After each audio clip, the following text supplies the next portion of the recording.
La place de la méthanisation se situe au cœur des exploitations agricoles. Tout est bien mesuré, calculé, ces installations sont surveillées, contrôlées, soumises à réglementation.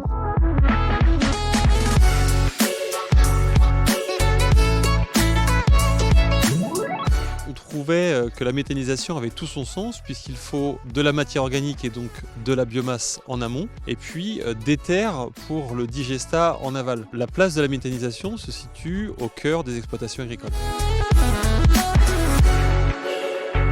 On a réussi à se diversifier, on a réussi à créer une nouvelle activité sur notre exploitation et on a réussi à sécuriser notre outil de travail avec un digestat qui vient en substitution aux engrais chimiques qu'on avait l'habitude d'utiliser.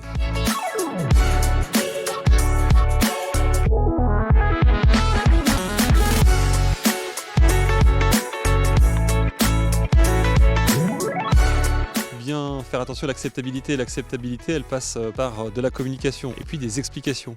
Éviter les a priori, c'est une certitude. Et puis, par l'intermédiaire de visites concrètes en amont, avant les travaux, permettre à ceux qui se posent des questions de se rendre compte que tout est bien mesuré, calculé. Ces installations sont surveillées, contrôlées, soumises à réglementation. Alors la région Île-de-France se veut bien évidemment citadine mais également rurale sur une bonne partie et on a la chance d'avoir Paris au centre de l'Île-de-France avec plus de 11 millions de producteurs de biodéchets. Ces producteurs de biodéchets, ils génèrent un produit qui est parfaitement méthanisable et qui peut donc être intégré dans tout méthaniseur pour produire le fameux biogaz.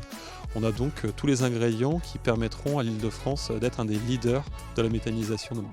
On a donc pu voir que la méthanisation était une des activités phares de l'agriculture de demain. Il faut également prendre conscience qu'elle sera omniprésente dans la transition énergétique avec l'agriculteur qui sera au cœur du territoire.